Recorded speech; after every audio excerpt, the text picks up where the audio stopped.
যুবক তোমরা আমাকে ভালো বলো আর খারাপ বলো, আমি সেটা শুধু কিছুই তোয়াক্কা করব না, সত্য কথা আজকে বলে যাব।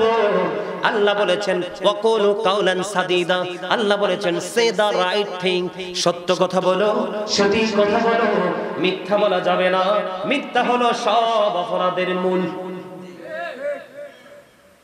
যুবক বন্ধু, তোমরা আমাকে শত্রু মনে করো না, আমি তোমাদেরকে আজকে বলে যাই, এখন থেকে সামনের দিকে যত যুবক পৃথিবীতে আসবে ম্যাক্সিমাম যুবক হবে জাহান্নামী।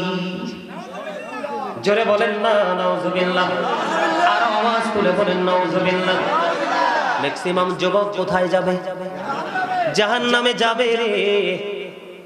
আর আপনাদের মতো মুরব্বি যারা আছেন তারাই যাবে ম্যাক্সিমাম বন্ধু জান্নাতে। বলে হুজুর আপনি কেমন করে বললেন, এই দুইটা জায়গা কেমন করে আপনি ডিভাইড করে দিলেন, আইডেন্টিফাই করলেন? তার কারণ হলো মুরব্বিদের সিনায় যখন ঢুকি তখন শুধু পাওয়া যায় সফট আচরণ, মুরব্বিদের অন্তরে পাওয়া যায় বন্ধু ভালোবাসা। মুরব্বি হাঁটতে পারে না, তারপর হাইয়া আলাস সালাহ শুনতে দেরি, মসজিদে যাইতে দেরি করে না, আছে না নাই? আর এখনকার যুবক আপনারা দেখবেন, এখনকার যুবক আজকে যদি ডিজিটাল কোন মৌলবী বক্তা আসতো, গান গাইতে পারে, ডান্স টুস দিতে পারে, কিছু কৌতুক করতে পারে, কিছু গানকে নকল করতে পারে, আজকে আপনারা মুরব্বীরা এখানে বসার চান্স পাইতেন না। কথা বলেন না কেন? আপনারা আশা তথা দূরের কথা স্বপ্ন দেখতে পারতেন না, লোকারণ্য হয়ে যাইত এই জায়গাটা। কারণ হলো যুবক তোমরা পুরোপুরি পথভ্রষ্ট হয়ে গেছো। বলো হুজুর বলেন কেমন করে? এই যে মোবাইল, এটার মতো বিষাক্ত জিনিস বর্তমানে আমাদের মুসলমানের কাছে আর কিছুই নাই। এটা মানুষের ঈমানকে ধ্বংস করেছে, এটা মানুষের চোখের জিনা দিন দিন বাড়িয়ে দিচ্ছে, এটা যুবক যুবতীদের চরিত্রকে হরণ করছে, এটা বন্ধু বিবাহিত বউ অবিবাহিত ছেলের সাথে ভাগিয়ে নেওয়ার জন্য সহায়ক হচ্ছে, এটা মানুষের একেবারে ইসলামকে ধ্বংস করে দিয়েছে। বলে হুজুর এবার আমাদেরকে একটা এক্সাম্পল দেন। আমি গত জুম্মার দিনে অবাক হয়ে গেলাম, বন্ধুরে আমার, ইমাম সাহেব সালাম ফিরাইতে দেরি, মাত্র 2 রাকাত খুতবাও শোনে না, কি করে না? খুতবাও শোনে না, 2 রাকাত সালাম ফিরানোর পরে মনে হয় যেন দরজায় যুদ্ধ শুরু হয়ে গেছে, কার আগে কে বাহির হবে। আমার নবী বলেছেন, আজকের এই মাহফিলকে সাক্ষী করে বলে যায়, আমার নবী বলে দিয়েছেন, কেউ যদি ইচ্ছে করে আমি নবীর একটা সুন্নাতকে ছেড়ে দেয়, উম্মত দাবি করে, কিন্তু ইচ্ছে করে যদি আমি নবীর সুন্নাতকে ছেড়ে দেয়, আমি নবী তাকে উম্মত বলে স্বীকৃতি দিব না। নবীর উম্মত হইতে না পারলে তুমি আল্লাহর বান্দাও হতে পারবা না। কথা কি বুঝে আসছে? এবার আমার দিকে তাকান, যুবকদের চুল কাটার স্টাইল দেখেন, বেদিনদের স্টাইল, দাড়ি রাখার স্টাইল দেখেন, ইহুদিদের স্টাইল, পোশাক পরার স্টাইল দেখেন, বিশেষ করে জিন্স প্যান্টটা। আমি যুবক তোমাদেরকে বলি, এটা নামাজের সাথে যুক্ত। আল্লাহ বলেছেন লিবাসুত তাকওয়া যালিকা খায়র, আল্লাহর কাছে সবচেয়ে উত্তম পোশাক হলো তাকওয়ার পোশাক। যুবক বিরক্ত হইও না, আমার দিকে তাকাও। আজকের পরে যদি তোমার লাইফ স্টাইলটাকে চেঞ্জ করতে পারো, তাহলে তুমি হবে হুসাইনি কাফেলার সদস্য। কারণ যুবক রে, ও যুবক, আমার নবী বলে দিয়েছেন আল হাসান ওয়াল হুসাইন সাইয়্যিদু শাবাবি আহলিল জান্নাহ। আমার রাসূল বলেছেন, আমার নবী বলেছেন, Imam Hasan and Husain are the leader of younger people in Jannah. এরে আমকি গ্রামের যুবক, আমার নবী বলে দিয়েছে, ইমাম হাসান হুসাইন দুইজন নবীর কলিজার টুকরা, জান্নাতে যুবকদের লিডার হয়ে যাবে। এই যে যুবক, আমি তোমাদেরকে বলি, শুধু নারীদের জন্য পর্দা ফরজ না, পুরুষের জন্য পর্দা ফরজ। পুরুষের পর্দা হলো, আমার দিকে তাকাও, আল্লাহর কোরআন থেকে প্রমাণিত এবং বুখারী শরীফের হাদিস দ্বারা প্রমাণিত। পুরুষের পোশাক উপর দিয়ে থাকবে নাভি বরাবর অথবা নাভির উপরে, কোনোভাবেই বন্ধু নাভির নিচে যেতে পারবে না। আর নিচের দিক দিয়ে থাকবে টাকনুটার উপরে, কোনোভাবে টাকনুর নিচে যাওয়া যাবে না। যদি কোনো যুবক লুঙ্গি বলো, প্যান্ট বলো, পায়জামা বলো, ট্রাউজার বলো, বানানো পেন বলো, রেডি পেন বলো, যেটাই বলো, যদি উপর দিয়ে নাভির নিচে চলে যায়, নিচের দিক দিয়ে যদি টাকনোর নিচে চলে যায়, তাহলে ওই যুবক ওই পোশাকের কারণে বুখারীতে এসেছে তাকে জাহান্নামে যেতে হবে। আর নামাজ পড়ার ক্ষেত্রে এটা কত বড় দূষিত জিনিস। আমার দিকে তাকান, আপনারা দেখছেন কিনা জানি না, সামনের কাতারে যদি একটা শর্ট শার্ট অথবা গেঞ্জি পরে একজন ছেলে যদি নামাজে দাঁড়ায়, আপনি দেখবেন রুকু দেওয়ার পরে পিছন দিক দিয়ে তার লজ্জাস্থানটা দেখা যায়। আছে না নাই? আপনারা দেখেননি? আপনাদের শিক্ষার জন্য বলছি যুবক, তোমাদের জন্য বলছি, অনেক কষ্ট করে অনেক গবেষণা করে বন্ধু খুঁজে খুঁজে বের করেছি তোমাদেরকে বাঁচানোর জন্য। আমার দিকে তাকান, নবীজি বসে আছেন, এক ব্যক্তি এসে নামাজের নিয়ত বাঁধলেন ওযু করে। নবীজি বললেন তুমি ওযু করে আসো, কিন্তু নামাজের নিয়ত তো তিনি বেঁধে ফেলেছে। নবীজি বললেন তুমি ওযু করে আসো, নামাজ ভেঙে তিনি ওযু করতে গেলেন। ওযু করে এসে তিনি আবার নামাজের নিয়ত বাঁধলেন। নবীজি বললেন তুমি ওযু করে আসো, তিনি ওযু করতে গেলেন।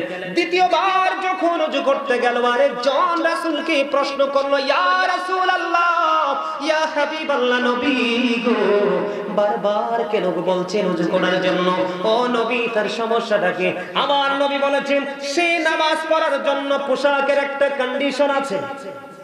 আপনি যে নামাজ পড়বেন, নামাজি যে হবেন, নামাজের জন্য পোশাক একটা শর্ত আছে। আমার নবীজি বললেন সে কিয়ামত পর্যন্ত, জীবন যতদিন থাকবে ততদিন পর্যন্ত নামাজ পড়তে পারবে, তার নামাজ আল্লাহর দরবারে কবুল হবে না। কারণ নামাজ পড়ার জন্য পোশাকের যে শরীয়তের সীমা সেটা ওভারটেক করেছে। কারণ সে বারবার যদি ওযু করেছে, তার পোশাকটা টাকনুর নিচে ছিল, এটা উঠায় নাই, এই জন্য বারবার বলেছে ওযু করার জন্য। আমি আপনাদেরকে আরেকটা কথা বলে দেই বন্ধু, জুম্মার দিনে দেখা যায় ম্যাক্সিমাম যুবক জুম্মার দিনে লাল টকটকে লাল পাঞ্জাবি পরে মসজিদে যায়। দাদা ভাই আসবে না? দেখেন কি দেখেন না? আপনার লাল পুরুষের জন্য একবারে টকটকা লাল কাপড় পরা মাকরুহে তাহরিমি, হারামের অন্তর্ভুক্ত। কিসের অন্তর্ভুক্ত? হারামের অন্তর্ভুক্ত। বুঝে নেন, একবারে টকটকা লাল যে জামা সেটা পুরুষের জন্য জায়েজ নয়, এটা পড়তে পারবে না। আমার নবীকে এক ব্যক্তি একবার দুইটা সালাম দিয়েছে। কয়টা?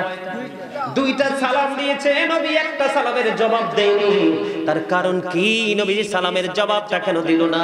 না দেওয়ার কারণ হলো সেই দুইটা লাল জামা তার পরনে দেখতে পেয়েছে। জোরে জোরে নাউজুবিল্লাহ। তাহলে আজকে থেকে জিন্স প্যান্ট পরে টাকনুর নিচে পোশাক পরে যেই কোনো পোশাকে হোক যাবেন নি। এবার দেখেন ইসলাম কত সুন্দর। আবু বকর সিদ্দিক রাদিয়াল্লাহু তাআলা আনহু প্রশ্ন করেছেন, ইয়া রাসূলুল্লাহ, ইয়া হাবিবাল্লাহ, নবী গো, আমার দিকে তাকান, একটু মন দিয়ে শুনেন। নবীজিকে প্রশ্ন করেছি, ইয়া রাসূলুল্লাহ, আমি তো সব সময় আমার পোশাকটা টাকনুর উপরে রাখি, কিন্তু মনের অজান্তেটা নিচের দিকে চলে যায়, সেই ক্ষেত্রে আমি কি জাহান্নামী হব গো?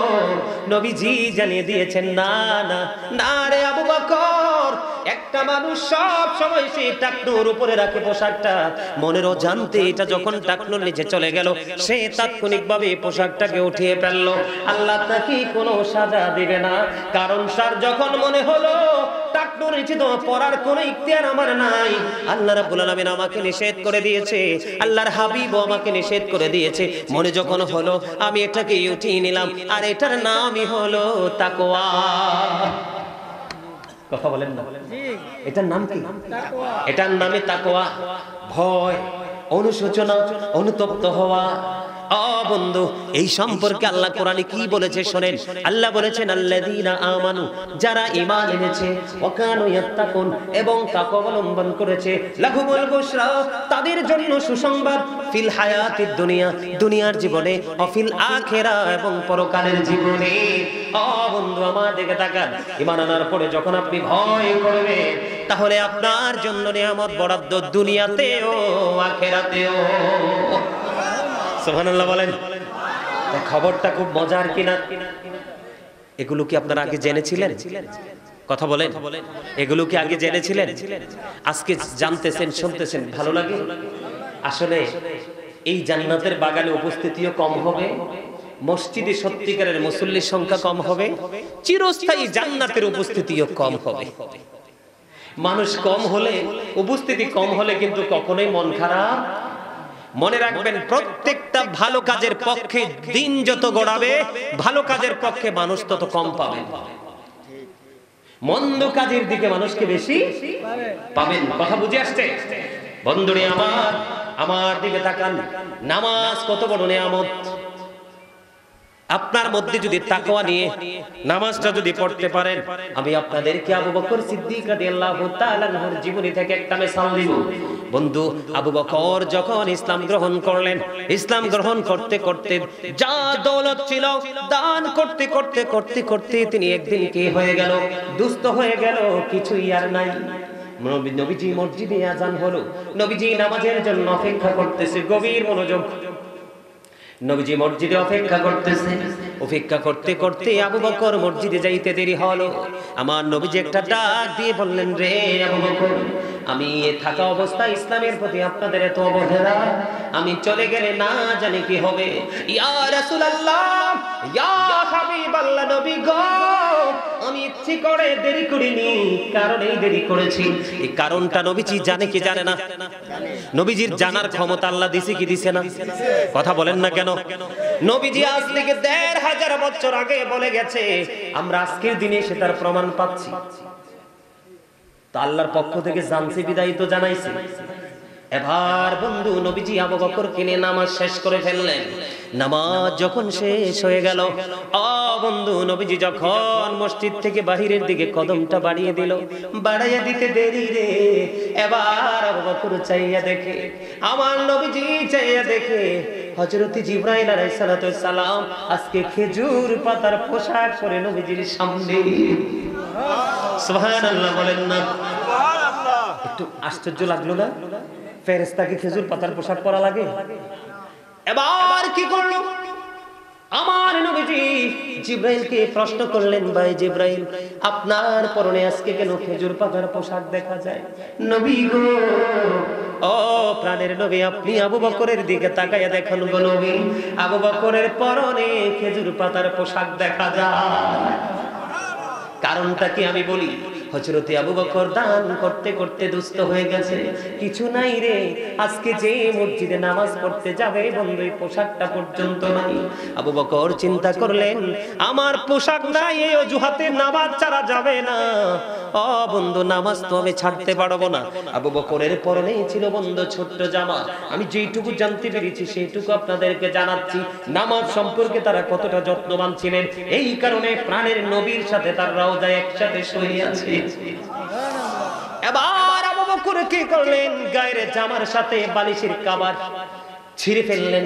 ছিঁড়ে বন্ধু এটাকে জোড়া লাগাইতে হলে, এখন তো বন্ধু সুই সুতা, তখন তো সুই সুতার জামানা নাই। আবু বকর খেজুর কাটাকে সুই বানালেন, আর খেজুর পাতাকে সুতা বানাইয়া বন্ধু সুন্দর করে একত্রিত করে জামাটা রেডি করে মসজিদে যাইতে দেরি হয়েছে। এটাই আবু বকরের অপরাধ। এবার আমার নবীর কাছে যখন বিস্তারিত বললেন জিবরাইল, ইয়া রাসূলুল্লাহ, চাইয়া দেখেন হযরতে জিবরাইল বলতেছে, আবু বকর, ও নবী গো, পোশাক পর্যন্ত নাই, তারপর সেই অজুহাতে সেই নামাজ ছাড়তে রাজি না। খেজুর পাতা দিয়া জামা বানাইয়া নামাজ পড়তে আসছে, নামাজ তো ছাড়ে নাই। আমার আল্লাহ যখন আবু বকরের নামাজের প্রতি প্রেম, নামাজের প্রতি ভালোবাসা দেখলো, দেখার সঙ্গে সঙ্গে ডেকে ডেকে বলল সকল আসমানের ফেরেশতাদেরকে, আজকে আসমানের ফেরেশতারা রে, আজকে সবাই তোমরা খেজুর পাতার পোশাক পরো আমার আবু বকরের সম্মানার্থে। ইয়া রাসূলুল্লাহ, এই কারণে আমি জিবরাইল আজকে খেজুর পাতার পোশাক পরে হাজির। জোরে জোরে বলেন না সুবহানাল্লাহ। ওরে আমকি গ্রামের যুবক, তোমাদের ঘরে কত সুন্দর সুন্দর পাঞ্জাবি, কত সুন্দর সুন্দর পায়জামা লুঙ্গি আছে, তোমরা সেগুলো যত্ন করে আলমারিতে তুলে রেখে দিয়েছো। বিয়ে বাড়িতে যাও, সুন্নতে খাতনাতে যাও, পৃথিবীর অনুষ্ঠানে যাও, কিন্তু নামাজে পাঞ্জাবিটা ব্যবহার করো না। আমি আজকে বলে দেই, নামাজে লম্বা জামা পরে নামাজ পড়া অতিরিক্ত একটা সুন্নাত। জোরে জোরে বলেন সুবহানাল্লাহ। লম্বা জামা পড়তে হবে। নবীজি জানিয়ে দিয়েছে সাইয়্যিদুল আইয়াম, শ্রেষ্ঠ দিন হলো জুম্মার দিন। আমার হাদিস কিন্তু রয়েছে, আপনাদের মনে আছে নি? 12 রাকাত সুন্নাত। কত রাকাত? আমি এদিক দিয়ে ঘুরে বন্ধু সুন্নাত নফলের দিকে একটু একটু করে যাব। বিরক্ত হবেন না? সবাই শুনবেন বন্ধুরে আমার, এগুলো আপনাদের শোনার বেশি প্রয়োজন, বেশি প্রয়োজন। কারণ আমরা দিন দিন ইসলাম থেকে দূরে সরে যাচ্ছি। তার কারণ হলো বেঈমান কাফেরদের সংস্কৃতিকে আমরা লালন করছি। ঠিক না? আর বেঈমান কাফের আপনার বন্ধু না শত্রু? শত্রু। সিরিয়াসলি বলছেন? কে কে শত্রু হাত তোলেন তো। হায় আফসোস লাগে মুসলমান হাত তোলেন ছাড়া বসে আছে। বেঈমান কাফের আপনার আমার প্রকাশ্য দুশমন। The heretics are the eternal enemy of the believers. ঈমানদারদের প্রকাশ্য শত্রু হলো বেঈমান কাফেরেরা। আল্লাহ রাব্বুল আলামিন পবিত্র কালামে হাকিমে বলেছেন ইন্নাল কাফিরিনা কানু লাকুম আদুওয়াম মুবিনা। আল্লাহ বলেছেন বেঈমান কাফেরদের প্রকাশ্য দুশমন কে? মুসলমানের প্রকাশ্য দুশমন কে? বেঈমান কাফেরেরা। জোরে জোরে বলেন না নাউজুবিল্লাহ। এই যে দেখেন ম্যাক্সিমাম যুবকের মাথায় আজকে টুপি নাই, ভুলে গেছে। কারণ টুপি পরা যে সুন্নাত সেটা তো সে জানেই না। মাহফিলে আসতে হবে, এটা যে জান্নাতের বাগান, ফেরেশতারা যে চতুর্দিক দিয়ে দাঁড়িয়ে দাঁড়িয়ে নোট করতে সেটা তো তারা জানেই না। যে যার মতো করে চলে আসছে। এই জায়গাটা না, শুধু প্রত্যেকটা জায়গায় দেখেন খাবারের আগে বিসমিল্লাহ নাই, শেষ করার পরে আলহামদুলিল্লাহ নাই, আছে? এখনকার মানুষের শুধু নাই নাই, হয় না হয় না, হয় বলছে এই লোক পাওয়াই যায় না। কথা কি আমার বুঝেন আপনারা? বেঈমান কাফেরদেরকে লালন করতে করতে নামাজের স্টাইল পর্যন্ত ভুলে গেছে। কথা বলেন ঠিক না বেঠিক? আমি কি ভুল বলেছি? বন্ধু, নামাজের সময় আমাদের মন এতটা উদাসীন হয়ে থাকে। ইমাম বুখারীর নাম শুনছেন নি? ইমাম বুখারী নামাজ সম্পর্কে আবু বকরের জীবনী থেকে ছোট্ট একটা एग्जांपल দিলাম। ইমাম বুখারী বুখারী শরীফের নির্মাতা যিনি, ইমাম বুখারী তিনি একদিন বন্ধু নামাজে দাঁড়িয়ে গেছে। নামাজে দাঁড়ানোর পরে বিষাক্ত একটা ভিঙ্গুল পোকা ওনার পিঠে ঢুকে কামড়াচ্ছে। নামাজটা তিনি শেষ করে ফেললো। নামাজটা শেষ করার পরে একজন ছাত্রকে ডাক দিলেন, বুঝে নেন নামাজ কিভাবে পড়তে হবে। একজন ছাত্রকে ডাক দিয়ে বললেন, আমার পাঞ্জাবিটা তুলে দেখো, এটার মধ্যে কি? এবার ছাত্র উস্তাদের পাঞ্জাবিটা তুলে দেখে, ও বন্ধু, বিষাক্ত পোকা কামড়াচ্ছে। এবার ডাক দিয়ে বলে, হুজুর হুজুর গো, আপনি কেমন করে গো নামাজ পড়েছেন? এটা এত বিষাক্ত পোকা, একটা পোকা যদি একটা কামড় দিলে সহ্য করা যায় না, আর আপনাকে একটা না দুইটা না, আপনার পিঠে 10টা কামড় দিয়েছে। হুজুর কেমন করে সহ্য করলেন গো? এবার ইমাম বুখারী একটা ডাক দিয়ে বলে, ছাত্ররে, প্রেমের বাজারে তো ঢুকুনি, প্রেমের কত স্বাদ বুঝবা কি করে? আমি আমার মালিকের প্রেমে একাগ্রচিত্তে নামাজ দাঁড়িয়েছি রে। ওই নামাজে দাঁড়িয়ে যখন আমি কোরআন তেলাওয়াত শুরু করলাম, আমি কোরআন তেলাওয়াতের প্রেমে এত বেশি মুগ্ধ হয়েছি, পৃথিবীর কোনো বিষ আমাকে আক্রান্ত করতে পারে না। জোরে জোরে বলেন না সুবহানাল্লাহ। আপনি আমি যখন নামাজে দাঁড়াই, কখন ইমাম সাহেব সালাম ফিরাবে সে আশায় থাকি। কথা কন না কেন? ইমাম সাহেব 5টা মিনিট 2টা মিনিট যদি দেরি করে সহ্য করতে পারি না, ও বন্ধু, ইমাম সাহেবের বিরুদ্ধে আমরা রিঅ্যাকশন শুরু করি। আছে না নাই? আছে না নাই? এই কারণে নামাজ পড়ার পরে আমরা অন্যায় অপরাধ দোষ থেকে আমরা মুক্ত হতে পারছি না। একদিকে ওযু হচ্ছে না, একদিকে নিয়ত ঠিক নাই, আরেকদিকে পোশাকের পবিত্রতা নাই, আরেকদিকে শারীরিক পবিত্রতা নাই, আরেকদিকে মানসিক পবিত্রতা নাই। নামাজ আমরা জাস্ট ফর্মালিটি হিসাবে এখন সবাই না, আবার সবাই যদি হতো পৃথিবীর কবে ধ্বংস হয়ে যেত। বন্ধুরে আমার, এসাম ইবনে ইউসুফ হাতিম ইবনে আসামকে প্রশ্ন করেছেন।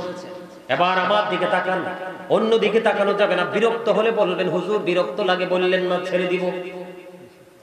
নবীজি বলেছে বিরক্ত করে আপনারা এখন সবাই কিন্তু আমার ছাত্র। কি কি? আপনারা আমার কি? বাবার বয়সী, দাদার বয়সী, চাচার বয়সী। আপনারা যদি মনে করেন সত্যি আমরা স্টুডেন্ট, যিনি আলোচনা করছে তিনি আমাদের টিচার, তাহলেই আপনাদের কাছে সবকিছু ব্রেইনে ঢোকানো সম্ভব। আর নিজে নিজে যদি বলেন আমার চেয়ে বড় কেউ নাই, বাচ্চা ছেলে ওয়াজ করে, আমি তো বয়স 70-80, তাহলে আপনার মধ্যে কিছুই ঢুকবে না। এটা দিয়ে ঢুকবে, ওই কান দিয়ে বের হয়ে যাবে। এসাম ইবনে ইউসুফ হাতিম ইবনে আসামকে প্রশ্ন করলেন, আপনি যে নামাজ পড়েন কেমন করে নামাজ পড়েন? এবার তিনি বললেন, আমি যে নামাজ পড়ি তুমি কি শুনবা কেমনে নামাজ পড়ি? কই জানতে চাই। এবার বন্ধু তিনি উত্তর দিলেন, আমি যখন নামাজে দাঁড়াই নামাজে দাঁড়ানোর পরে আমার কাছে মনে হয় আমার সামনেই যেন খানাই কাবা।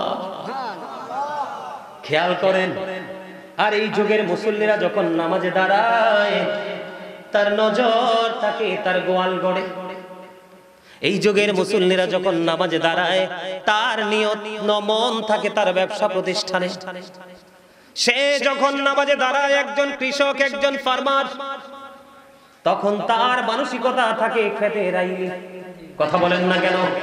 এই কারণ নামাজ পড়ার পরেও সে নামাজি হতে পারলো না।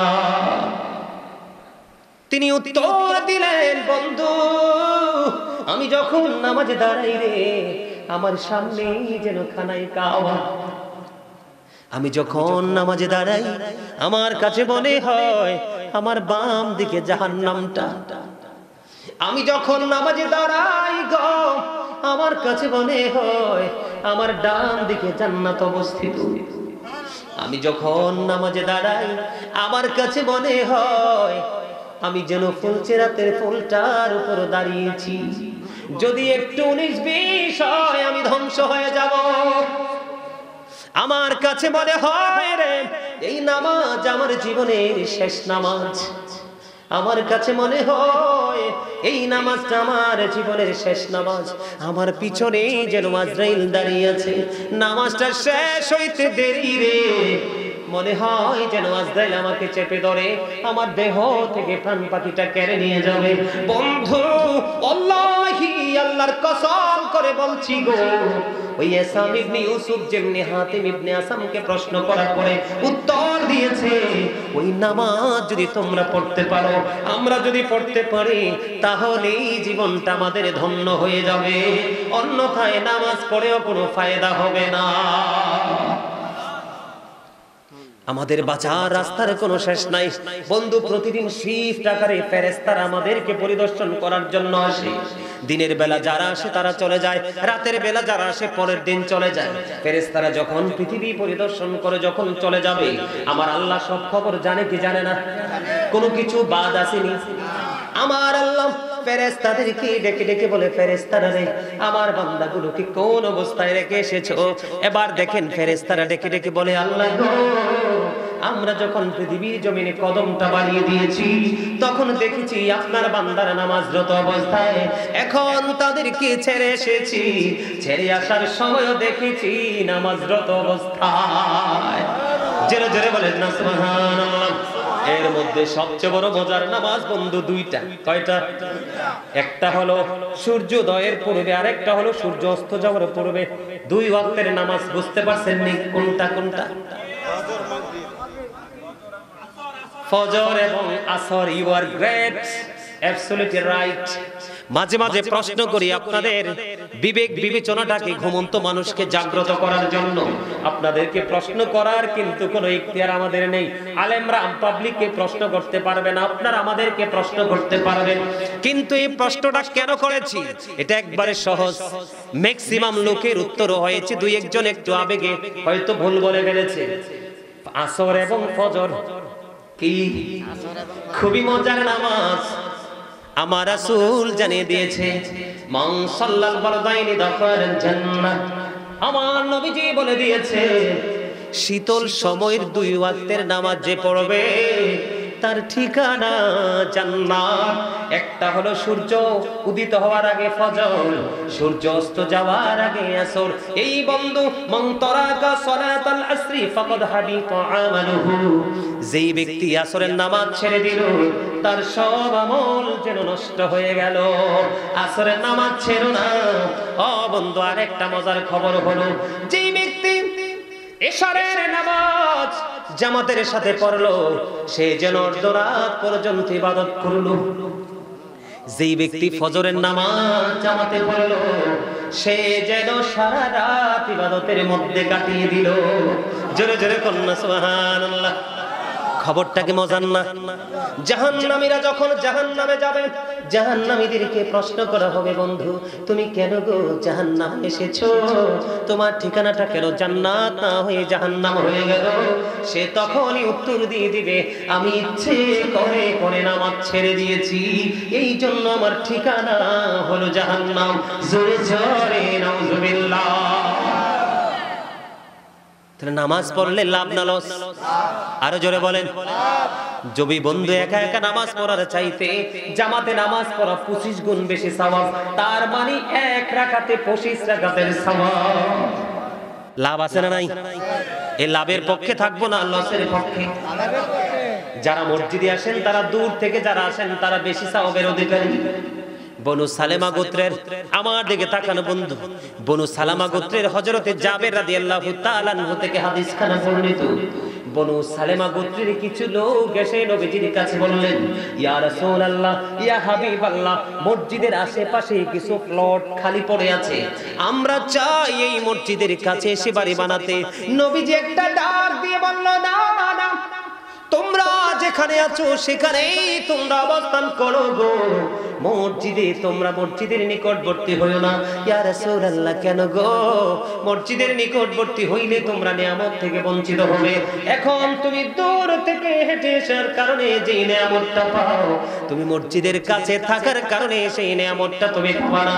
নিয়ামত হলো বন্ধু, নরমালি যদি আপনি প্রতিদিন যদি মসজিদের দিকে হেঁটে হেঁটে আসেন, নরমালি যদি মসজিদের দিকে প্রতিদিন যদি আপনি হেঁটে হেঁটে আসেন, তাহলে প্রত্যেকটা কদমে কদমে একটা একটা করে গুনাহ জড়ে যাবে, একটা একটা করে নেক আপনার আমলনামায় যুক্ত হতে থাকবে।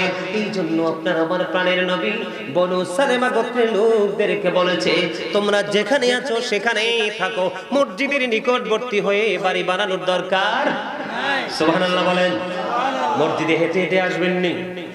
এবার জুম্মার দিনের কথা বলে বন্ধু, জুম্মার দিনের কথা, এই যে আপনাদেরকে জুম্মা থেকে কিন্তু বের হয়ে আমি অন্যদিকে চলে আসলাম, আমরা যেহেতু পুরুষ আমাদের কিন্তু বেশি বেশি করে মসজিদে যাওয়া দরকার, ঠিক কিনা বলেন? বেশি বেশি করে বন্ধু জুমাতে যাওয়া দরকার। আমি আপনাদেরকে বলে দেই, জুম্মার দিন ঈদুল ফিতর ঈদুল আজহার দিনের চাইতেও দামি। সুবহানাল্লাহ বলেন না? রোজার ঈদ কুরবানির ঈদের দিনের চাইতেও জুম্মার দিনটা দামি। এই দিনের ফজিলত বরকত অনেক বেশি বন্ধু, সেই দিকে আমি ঢুকবো না। আমি আপনাদেরকে বলি, জুম্মার দিনে অন্য দিনের চাইতে উত্তম রূপে গোসল করবেন, সবচেয়ে দামি সুন্দর যেই পাঞ্জাবিটা সেটা পরবেন, পায়জামা পরবেন টাকনুর উপরে, নাভির উপরে পরে বন্ধু সুন্দর করে আতর লাগাইয়া সবার আগে আগে মসজিদে এসে সামনের কাতারে ঢুকে যাবেন। যেই ব্যক্তি সবার আগে মসজিদে এসে সামনের কাতারে বসবে, তার আমলনামায় একটা ওট কুরবানির সওয়াব দেওয়া হবে। এবার কি করলো? আপনি সামনের কাতারে বসে গেলেন, ধীরে ধীরে ধীরে ধীরে মানুষগুলো আসতে থাকলো, মানুষগুলো আসতে আসতে মসজিদ ফিলাপ হয়ে গেল, নামাজের সময় হয়ে গেল বন্ধু, নামাজের সময় হয়ে গেল। ইমাম সাহেব খুতবা দেন, আগে যিনি আসলেন তিনি ওট কুরবানির সওয়াব, পরে কিন্তু আরো আছে, আমি মাঝখানে একটু আলোচনা করি। আমাদের মধ্যে দেখবেন অনেক মুসল্লি আছে, অনেক মোটামি দেখায়, আল্লাহর সাথে আরো মোটামি চলেনি, আল্লাহর হুকুমের সাথে কোনো গরম চলেনি, আল্লাহর চাইতে বড় কেউ আসেনি বন্ধু। আগে মসজিদে যায় না, ইমাম সাহেব হক কথা বলে, এগুলো ভালো লাগে না। বিশেষ করে খুতবা দেওয়ার পরে অনেক মুসল্লি মসজিদে প্রবেশ করে। আমি আপনাদেরকে বলি, ইমাম সাহেব খুতবায় ওঠা পর্যন্ত, মিম্বরে ওঠা পর্যন্ত যত মুসল্লি যাবে, তার আমলনামায় একটা ডিম কুরবানির সওয়াব নসিবে জুটবে। কি? ডিমের সওয়াব। কিন্তু ইমাম সাহেব যখন খুতবা শুরু করে দিবে রে, তখন তিনি জুম্মার দিনের মুসল্লি হতে পারবে না। ফেরেশতারা স্পেশাল ভাবে পৃথিবীর বুকে কদম দিয়ে শুধু জুম্মার দিনে মসজিদের আঙ্গিনায় দাঁড়িয়ে দাঁড়িয়ে, প্রথম যিনি আসলো তার রোল নাম্বার কি, দ্বিতীয়বার যিনি আসলো তার কত, এমনি করে করে রোল নাম্বার অনুযায়ী তার সিরিয়াল হাজিরা খাতায় তোলা হচ্ছে। যখন ইমাম সাহেব খতিব সাহেব খুতবা দেওয়ার জন্য বন্ধ খুতবা হাতে নিয়ে যখন দাঁড়িয়ে গেল, যেই ফেরেশতাকে ওই যে আপনার আমার বন্ধু শিডিউলটা তৈরি করার জন্য, আপনার আমার রোল নাম্বারটা আজকে নির্ধারণ করার জন্য, আপনি আমি যে জুম্মার দিনে নামাজ পড়তেছি সেটা জরিপ করার জন্য যে ফেরেশতারা আসলো, ইমাম সাহেব মনে রাখবেন, ইমাম সাহেব মিম্বরে দাঁড়াইয়া খুতবাটা হাতে নিতে দেরি রে, সঙ্গে সঙ্গেই বন্ধু ওই ফেরেশতারা ওই তাদের নোটবুকটাকে ক্লোজ করে দেয়, বন্ধ করে দেয়। বন্ধ করে দিয়ে তারাও খতিব সাহেবের খুতবা শুনতে থাকে। এই মুহূর্তে যেই মুসল্লি জুমার দিনে মসজিদে আসবে রে, তার মতো হতভাগার কেউ হইতে পারে না। ও বন্ধু মনে রাখবেন, যেটা সবার আগে আগে আসে রে, এইটা বাইর হয় সবার আগে। যেটা সবার পরে আসে, এটা বাইর হয় সবার আগে। আর যেটা সবার আগে আসে, এটার মধ্যে বের হওয়ার কোনো টেনশন থাকে না। আমি বলতেছিলাম, প্রথম কাতারে যিনি আসলো, ইনি কিন্তু বসে রয়েছে, নামাজ শেষ করলো, সকল সুন্নত নামাজ নফল নামাজ শেষ করলো। সুন্নত নফল নামাজ শেষ করে যখন সবার পরে যখন মসজিদ থেকে বাড়ির দিকে রওনা দেবে, আগে বলেছিলাম একটা একটা নেক, হয়তো একটা নেক, একটা একটা নেক যুক্ত হবে, একটা একটা গুনাহ ঝরে ঝরে পড়ে যাবে। আর জুম্মার দিনে সবার আগে যিনি আসলো, সবার পরে যিনি মসজিদ থেকে বের হয়ে গেল, আল্লাহর হাবিব সরকারে মদিনা, তিনি জানিয়ে দিয়েছে, উম্মতেরা রে, নিয়ামতের খবর তোমরা শুনে নাও। ওই যে সবার পরে যিনি বের হলো, তার বাড়িতে যাইতে যতগুলো কদম লাগবে রে, কদম বুঝছেননি? কাইক লাগবে। যতগুলো আঞ্চলিক ভাষায় বলে যতগুলো কাইক লাগবে, আপনারা কি বলেন? একটা কাইক দাও, দুইটা কাইক দাও, তিনটা কাইক দাও, এরকম বলেন না? তার বাড়ি যাইতে যতগুলো কদম লাগবে, আলাদা আলাদা করে প্রত্যেকটা কদমে কদমে 1 বছরের নফল ইবাদতের সওয়াব দেওয়া হবে। জোরে জোরে কন্যা সুবহানাল্লাহ। তাহলে যত দূর থেকে আসবেন লাভ তত বেশি না কম? এই জন্য বলেছি বন্ধু, নামাজের মতো মজার জিনিস আর কিছু নাই রে। মুমিনকে আপনি খাবার না খাওয়ায় রাখতে পারবেন, কিন্তু নামাজ থেকে আটকাতে পারবেন না। জোরে জোরে বলেন না সুবহানাল্লাহ। নামাজের দরকার আছে না নাই? আর জোরে বলেন আছে না নাই? আমি বলি বন্ধু, হাদিস শরীফের দিকে একটু যাব। হযরতে আবু হুরায়রা রাদিয়াল্লাহু তাআলা আনহু থেকে হাদিস খানা বর্ণিত। আপনার আমার নবী বলেছেন, সালাতুল খামস ওয়াল জুমআতু ইলাল জুমআতি ওয়া রমাদানু ইলা রমাদানা মুকাফফিরাতুল লিমা বাইনাহুন্না ইযা তুনিবাতিল কাবাইর। আমার নবী বলেছেন, সালাতুল খামস, 5 ওয়াক্ত নামাজ, ওয়াল জুমআতু ইলাল জুমআ, এক জুমা থেকে আরেক জুমা, ওয়া রমাদানু ইলা রমাদান, এক রমজান থেকে আরেক রমজান, মুকাফফিরাতুল লিমা বাইনাহুন্না ইযা তুনিবাতিল কাবাইর। নবীজি জানিয়ে দিয়েছেন, দেখেন কত মজার খবর। যে ব্যক্তি 5 ওয়াক্ত নামাজ পড়বে, ফজরের পরে যোহর পর্যন্ত গ্যাপ আসেনি, যোহরের পরে আসর, আসরের পরে মাগরিব, মাগরিবের পরে ইশা, মাঝখানে একটা গ্যাপ আছে না? চোখের গুনাহ হয়, হাতের গুনাহ হয়, পায়ের গুনাহ হয়, হয় কি হয় না? আমার নবী জন্য বলেছেন, সালাতুল খামস, 5 ওয়াক্ত নামাজ যে ব্যক্তি পড়বে, মাঝখানে গ্যাপের গুনার কাফফারা হয়ে যাবে 5 ওয়াক্ত নামাজ। আর যারা বলেন না সুবহানাল্লাহ। ওয়াল জুমআতু ইলাল জুমআ, এক জুমা থেকে আরেকটা জুমার গ্যাপ হলো 1 সপ্তাহ। 1 সপ্তাহের মধ্যে অপরাধ হয় কি হয় না? আমার নবীজি জানিয়ে দিয়েছেন, এই জুমা তুমি সঠিকভাবে পড়লা, এর পরের জুমাটাও তুমি সঠিকভাবে আদায় করলা, একটি সপ্তাহের এই 2 দিকের জুমার কারণে একটি সপ্তাহের গুনাহ আল্লাহ মাফ করে দিল। রমাদানু ইলা রমাদান, এক রমজান থেকে আরেক রমজান, 360 দিনের একটা ব্যবধান। কয় দিন? 360 দিন। খেয়াল করবেন, এই বছর রোজার মধ্যে বন্ধু 30 দিন। এখন যেটা সামনে আসতেছে, এই রোজার মধ্যে 30 দিন, 365 বাদ দিলাম, 60 দিনে আমি 1 বছর ধরলাম। 360 দিনের মধ্যে 60 দিন 2 রোজায় চলে গেল। আরো বাকি আছে কয়টা দিন? 300 দিন। এই মাসের, এই বছরের রোজারা ভালোভাবে রাখলেন। আবার যেই রোজা আসতেছে আমাদের, আগামী মাসের প্রথম থেকে রোজা শুরু হয়ে যাবে। এই যে রোজা, আল্লাহ যদি তৌফিক দেয় পুরো রোজাটা ঠিকমতো রাখবো, ও বন্ধু তারাবি ঠিকমতো পড়বো, সাহরি ঠিকমতো করবো, সবকিছু ঠিকমতো করবো। নবীজি বললেন, বান্দারে তোমাদের চেয়ে খুশ নসিব বলার কে আছে রে?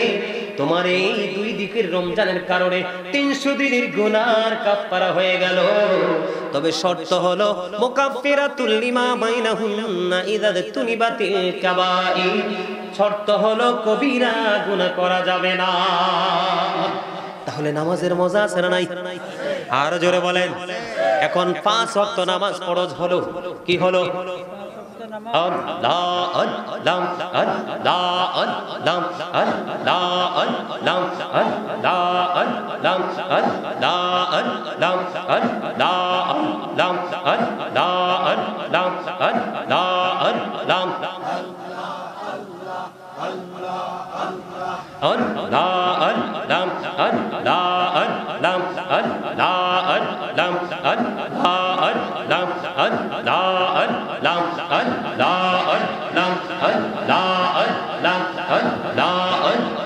আপন করে নাও গো দয়াল করিও না পর তোমার প্রেমের আলোয় ভরে দাও গো মনের ঘর আল্লাহ আল্লাহ আল্লাহ আল্লাহ লা ইলাহা ইল্লাল্লাহ মুহাম্মাদুর রাসূলুল্লাহ সাল্লাল্লাহু আলাইহি ওয়াসাল্লাম। জোরে জোরে বলুন আলহামদুলিল্লাহ। বন্ধুরে আমার দিকে তাকান। আপনাদের মনে আছে একটা হাদিস শরীফ বলেছিলাম তিরমিজি শরীফ থেকে, 12 রাকাত সুন্নাত নামাজ যে ব্যক্তি পড়বে তার জন্য জান্নাতে আল্লাহ ঘর তৈরি করে দিবে। এই 12 রাকাত সুন্নাত নামাজ 5 ওয়াক্ত নামাজের মধ্যে 12 রাকাত সুন্নাত নামাজ। ও বন্ধু, যোহরের আগে হলো 4 রাকাত, পরে হলো 2 রাকাত। সুবহানাল্লাহ বলেন না কেন? যোহরের মূল নামাজ কোনটা? ফরজ না? আগে 4 রাকাত সুন্নাত আছে নি, পরে 2 রাকাত সুন্নাত আছে না নাই? বন্ধু এবার আপনি মাগরিবে যান, মাগরিবের পরে 2 রাকাত আসেনি? আরো জোরে বলেন। এশার নামাজে যাই, ওইখানে জোহরে পাইলাম কয় রাকাত?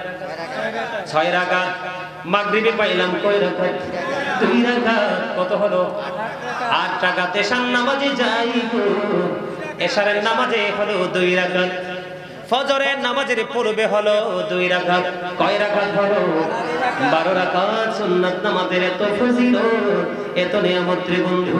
ও আমকি গ্রামের আমার যুবক, আমার দাড়ি পাকা মুরব্বি বাবারা, আমার মা বোনদেরকে বলছি হৃদয় খুলে শোনো, এই 12 রাকাত নামাজ সুন্নাত নামাজ তুমি ধারাবাহিকভাবে পড়ে যাও। বন্ধু আমার নবীজি বলে দিয়েছেন এই সুন্নাত নামাজগুলো ধারাবাহিকভাবে যদি পড়তে পারো তাহলে তোমার জন্য জান্নাতে ঘর বানিয়ে দেবে আমার আল্লাহ। এখন আমাদের দেশে সুন্নাত নামাজ সারে না, ধরে ম্যাক্সিমামই সারে। মসজিদের ইমাম সাহেব ম্যাক্সিমাম সুন্নাত পড়ে না। কথা কন না কেন? আছে না? কয় লাগবে না? এটা না পড়লে সওয়াব, না পড়লে গুনাহ নেই, সুন্নাত ছেড়ে দিবা। কত দুর্বল ইমানদারের কথা রে। এই নামাজ কি ছাড়া দরকার না ধরা দরকার? নামাজ বেশি পড়লে লাভ না লস? বন্ধুরে আমার, জিব্রাইল আলাইহিস সালাম একটানা 30,000 বছর নফল ইবাদত করলো। আমার আল্লাহ ডাক দিয়ে জিজ্ঞেস করলো, জিব্রাইল আমি তো তোমাকে নফল ইবাদত করার কথা বলিনি, কিন্তু তুমি কেন রে এত বেশি নফল ইবাদত করছো? এবার জিব্রাইল ডাক দিয়ে বললেন, আল্লাহ আমাকে 30,000 কি দিয়ে বলে? আমাকে 30,000 ডানা দিয়ে সৃষ্টি করেছেন। কত হাজার? আমাকে এত মর্যাদা তো পাওয়ার আপনি দিয়েছেন, সেই জন্য শুকরিয়া স্বরূপ আমি নফল নামাজ পড়েছি। আল্লাহ ডাক দিয়ে বয়, আল্লাহ রাব্বুল আলামিন ডাক দিয়ে বলে, রে জিব্রাইল তুমি সাক্ষী থাকো, আমার বান্দাগুলো নফল ইবাদতের মধ্যে যদি কিছু সময় কাটায় আমি তাদেরকে অদ্বিতীয় জান্নাত দিয়ে পুরস্কৃত করব। আরে জোরে বলেন না সুবহানাল্লাহ। নফলে লাভ আছে না নাই? আরো জোরে বলেন আছে না নাই? নফল নামাজের মধ্যে, নফল ইবাদতের মধ্যে সবচেয়ে উত্তম হলো তাহাজ্জুদের নামাজ। কথা বলেন। আমি একটু আগেই বলেছিলাম বন্ধু, জান্নাতের বাগানে উপস্থিতি হবে কম, মসজিদে মুসল্লি হবে কম, ভালো কাজে মানুষ পাবেন কম, মন্দ কাজে মানুষের অভাব হবে না, ডাকারও প্রয়োজন হবে না, অটোমেটিক্যালি বন্ধু চলে আসবে। আমি আপনাদেরকে বলে দিতে চাই, আমার দিকে তাকান, কাল হাসরের ময়দানে ডেকে ডেকে বলবে, আহ্বানকারী আহ্বান করতে থাকবে, কে আছে রে ওই পৃথিবীর বুকে গভীর রজনীতে বিছানা ছেড়ে ইবাদত করেছো? কে আছো? বন্ধু আহ্বান করতে দেরি, অল্প সংখ্যক মুসল্লি দাঁড়াবে। কিছু কিছু মা বোনেরা তাহাজ্জুদ পড়ে, কিছু কিছু বাবারা তাহাজ্জুদ পড়ে, ডাক দিবে বন্ধু, অল্প কিছু সংখ্যক উপস্থিতি দাঁড়াবে, দাঁড়াইতে দেরি রে তাদেরকে সঙ্গে সঙ্গে জান্নাতে যাওয়ার ঘোষণা করে দিবে, আর বাকি সবাইকে হিসাবের জন্য প্রস্তুত হতে বলবে। তাহলে নফল ইবাদতের দাম আছে না নাই? বুখারী শরীফের মধ্যে এসেছে হাদিসখানা, আল্লাহর কাছে সবচেয়ে প্রিয় ছিল দাউদ আলাইহিস সালামের নামাজ, আল্লাহর কাছে সবচেয়ে প্রিয় ছিল দাউদ আলাইহিস সালামের রোজা, কারণ তিনি রাতের অর্ধাংশ তিনি ইবাদত করতেন, 1/3 সময় বন্ধু তিনি তাহাজ্জুদের নামাজ পড়তেন, 1/6 সময় মাত্র তিনি ঘুমাতেন। সুবহানাল্লাহ বলেন। একদিন তিনি রোজা রাখতেন, আরেকদিন তিনি রোজাবিহীন অবস্থায় থাকতেন। কথা কি বুঝতে পারছেন? আমার কথা বুঝে আসছে? তিনি কি করতেন? রাত্রিটাকে 6 ভাগ করে 1 ভাগ মাত্র ঘুমাতেন, 3 ভাগ করে বন্ধু 1 ভাগ শুধু তিনি তাহাজ্জুদের মধ্যে কাটিয়ে দিতেন। সুবহানাল্লাহ বলেন না? আর জোরে বলেন সুবহানাল্লাহ। বন্ধুরে আমার, তাহাজ্জুদের নামাজের নিয়ামত এত বেশি বন্ধু, এই নামাজের ফজিলত এত বেশি, এই নামাজের বরকত এত বেশি রে। স্বামী স্ত্রী অনেকে আছে স্বামীকে ডাক দেয়, আবার অনেক স্ত্রী আছে স্বামী আছে স্ত্রীকে ডেকে ডেকে উঠাই দেয়, আছে না নাই? হাদিস শরীফের মধ্যে এসেছে বন্ধু, নবীজি দোয়া করে গেছেন ওই স্বামীর জন্য যে এই স্বামী তার স্ত্রীকে গভীর রজনীতে নামাজ পড়ার জন্য ডেকে দেয়, ঘুম ভাঙিয়ে দেয়, এবং সেই যদি ঘুম থেকে উঠতে না চায় তাহলে তাকে পানি ছিটিয়ে ছিটিয়ে ঘুম ভেঙে দেয়। আমার নবী ওই স্বামীর জন্য দোয়া করেছেন। সুবহানাল্লাহ। আবার আমাদের মধ্যে কিছু আল্লাহ নবীর প্রেমিক স্ত্রী রয়েছে, ওই স্ত্রীগুলোর জন্য আমার নবী দোয়া করে গেছে, তাদের জন্য রহমত কামনা করে গেছে। বলে হুজুর কেমনে? অনেক স্বামী আছে অনেক স্ত্রী আছে গভীর রাত্রিতে ও বন্ধু কিছু সময় ঘুমিয়ে ওঠার পরে যেই নামাজ পড়া হয় এটার নামই হলো তাহাজ্জুদ। ঠিক কিনা বলেন? আল্লাহ রাব্বুল আলামিন নফল ইবাদত করতে করতে আল্লাহর নৈকট্য পর্যন্ত পৌঁছে যায় আল্লাহর বান্দা। আল্লাহ রাব্বুল আলামিন তখনই তার বান্দাকে আপন বান্দা বলে কবুল করে নেয়। নবীজি জানিয়ে দিয়েছেন ওই স্ত্রীর জন্য নবীজি প্রাণ ভরে দোয়া করে গেছেন, যেই স্ত্রী রাতে কিছু অংশ ঘুমানোর পরে তাহাজ্জুদ পড়ার জন্য স্বামীকে ডাকিয়ে দেয়, স্বামীটার চোখে অনেক ঘুম, পরিশ্রম করেছে সারাটা দিন, কেমন করে ঘুম থেকে উঠবে? এবার স্ত্রী কি করলো? স্বামীকে ডাকি দিল, ওঠে না, তখন স্ত্রী স্বামীর মুখের মধ্যে পানি ছিটিয়ে দিল। আমার নবীজি ওই স্ত্রীর জন্য দোয়া করে গেছে। জোরে জোরে বলেন না সুবহানাল্লাহ। তাহলে তাহাজ্জুদের নামাজ পড়বেন তো? পড়ার চেষ্টা করবেন তো? আপনারা মনে রাখবেন ছোট্ট একটা হাদিস নবীজি বলে দিয়েছে, কাল হাসরের ময়দানের অবস্থা কিন্তু বড় ভয়ঙ্কর হবে। এই ভয়ঙ্কর পরিস্থিতিতে একজন আহ্বানকারী ডাকতে থাকবে, ওই গভীর রজনীতে বিছানা থেকে আলাদা হয়েছিলে কে? কে রে? ওই গোপন আমল করেছিল। তখন অল্প কিছু মানুষ দাঁড়াবে, ওই মানুষ নারী হোক বা পুরুষ হোক, তাদেরকে বিনা হিসাবে জান্নাতের পুরো অর্ডার করা হবে, আর বাকি সবাইকে বন্ধু বিচারের জন্য প্রস্তুত করা হবে। আওয়াজ তুলে বলেন আল্লাহু আকবার। আপনারা কোন তো জুম্মার দিন একটা এমন নিয়ামতের দিন সুন্নত গুলোকে ফেলে আসা যায়? কেমনে মুসলমান চলে আসে আমার বুঝেই তো আসে না, মানে ভেবেই কুল পায় না, আফসোস লাগে তাদেরকে দেখলে। আমার কথা বুঝছেন নি? আরেকটু কি আলোচনা করবো না মোনাজাত দিয়ে দিব? হ্যাঁ শুনবেন সবাই? হ্যাঁ এরকম কেন ভুলে ভাই বেনামাজি নামাজ কেন পড়ো না, বেনামাজি মারা গেলে দুজকে তার ঠিকানা। এই গজল শুনেন নাই? এখন তো এই গজল আর গাওয়াও হয় না। হয় তবে আমাদের দেশে ডিজিটাল নামাজি আছে, ঠিক কিনা বলেন? নামাজও ঠিক শুধু ঠিক, নামাজের নিয়ত বান্দা সুদের টাকার হিসাব করে নামাজ পায়, বা নামাজ পড়ে বের হয়ে কার বাড়িতে হিসাবের টাকা মিলাবে, এরকম আছে না নাই? আর যারা বলেন অমন ধরলি নামাজ পড়লি নামাজ সারা জীবন ভোর, অমন ধরলি নামাজ পড়লি নামাজ সারা জীবন ভোর, নামাজ হইতো না রে তোর নামাজের ধরলি না খবর। নামাজের নিয়ত করে দাঁড়াইছো নামাজে, বলবো? হ্যাঁ না অনেকেই রাগ হবেন। হ্যাঁ মসজিদে পড়লে আজান সবার আগে যায়, নামাজ শেষে বাইরে এসে সুদের টাকা খায়।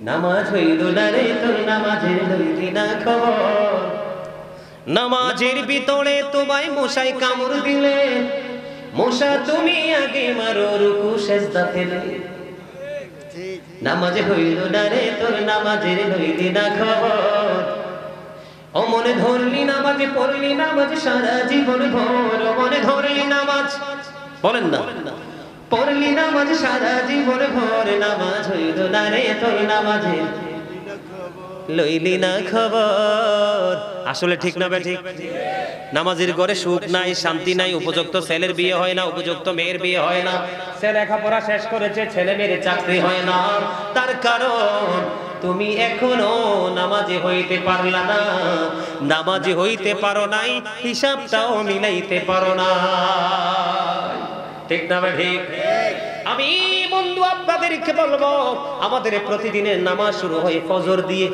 কি দিয়ে গভীর মনোযোগ আমি অল্প সময়ের মধ্যে আলোচনাটা গোছানোর চেষ্টা করতেছি কিছু কিছু লোকের মধ্যে বিরক্তি আসতেছে বন্ধু আমি আপনাদেরকে বলি ফজরের নামাজ যখন শুরু হয় নামাজ আপনি শেষ করে ফেললেন মা বোনেরা ঘরে পড়লো ভাই বাবারা মসজিদে পড়লেন অথবা ঘরে পড়লেন যেখানে পড়েন আল্লাহর হাবিব বলে দিয়েছে ফজরের নামাজটা শেষ করার পরে তুমি ঘুমাইলা না মুসল্লার মধ্যে বসে রইলা মুসল্লার মধ্যে বসে থাকতে থাকতে বন্ধুরে ইশরাকের নামাজের সময় হয়ে গেল কিন্তু তুমি গ্যাপ সময় অতিরিক্ত কথা বলতে পারবা না কোনো ধরনের অন্যায় অপরাধ বন্ধ কথা বলতে পারবা না কোরআন তেলাওয়াত করতে পারো জিকির করতে পারো দুরূদ পড়তে পারো যাই করো নামাজ শেষ করে তুমি মুসল্লায় বসে রইলা মুসল্লায় যখন বসে রইলা বসে থাকতে থাকতে সূর্য উঠে গেল ইশরাকের নামাজটা তুমি আদায় করে ফেললা মাত্র 2 রাকাত কয় রাকাত 2 রাকাত ইশরাকের নামাজ তুমি যখনই আদায় করলা আমার নবীজি বলে দিয়েছে ওই ইশরাকের নামাজ আদায় করার কারণে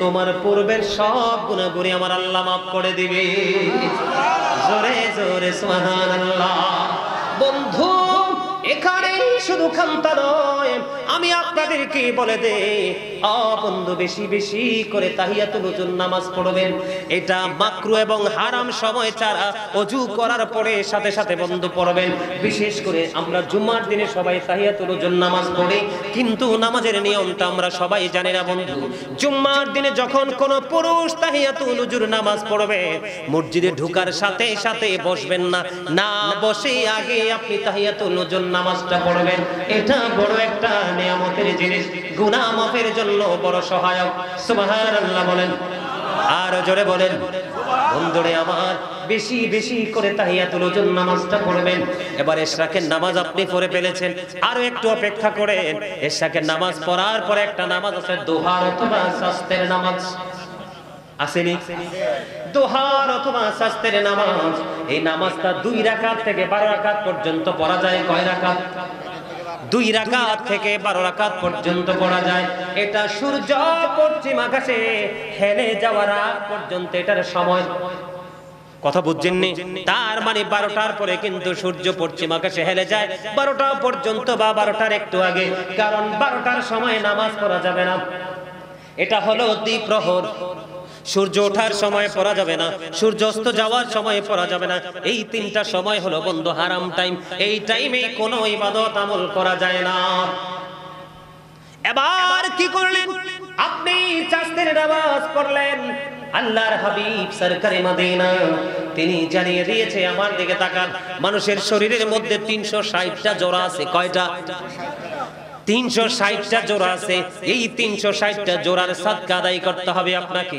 হুজুর কেমন করে সাদকা আদায় করব নবীজি জানিয়ে দিয়েছেন রাস্তার মধ্যে যদি কোনো কষ্টদায়ক বস্তু থাকে তুমি এটা সরিয়ে দাও কি করে দাও এটা উঠিয়ে দাও মসজিদের মধ্যে অনেকেই ভুল করে থুতু ফেলে দিল অনেকেই কিন্তু ভুল করে বন্ধু কফ ফেলে দিল এইরকম ময়লা যুক্ত জিনিস যখন ফালায় যেই ব্যক্তি এটাকে উঠাইয়া পরিষ্কার করে মাটির মধ্যে পুঁতে দিবে অথবা রাস্তার মধ্যে বন্ধু কি করবে রাস্তার মধ্যে কি করবে সেই কষ্টদায়ক বস্তু যখন থাকবে এটাকে সে উঠিয়ে ফেলে দিবে তাহলে তার 360টা জোড়ার সাদকা আদায় হয়ে যাবে জোরে জোরে বলেন সুবহানাল্লাহ এবার বলে হুজুর আমি পারবো না বিশেষ করে মহিলারা বলবে, হুজুর পুরুষরা হয়তো এটা করতে পারবে, আমরা মহিলারা তো এটা করতে পারবো না।